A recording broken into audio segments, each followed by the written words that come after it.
I was recently complaining about how the ballast works in my game about building railroads. I've been working on all kinds of stuff, like where all this grass came from, and why this tree falls over, and then why its limbs fall off. And I'll get to that, but instead let's talk about how you move ballast around now. The problem is we need to get this big pile of rocks between the railroad ties, and the way that works right now is you just pick it up and move it. And that's not very realistic. I want to thank Soybean here for the idea to throw a net over the rocks. Maybe not quite a net, but I'm thinking a bag. I don't know how historically accurate a bag of gravel is to the 19th century, but aesthetically it looks pretty good. It's easy enough to whip up a burlap sack and blender. Maybe after a little trial and error, you get a passable burlap sack.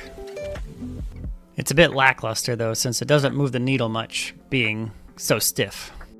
There is this neat trick we can do where we bend the bag and blender. So we get this slider to bend the bag manually inside Unity. You know, that's neat, but we gotta tell the bag how to move its own bend slider, which works like this and looks like this. And a bit of math to keep it from clipping through the ground. I think the floppy bag looks way better. Now we just need a way to turn this bag into this pile of rocks.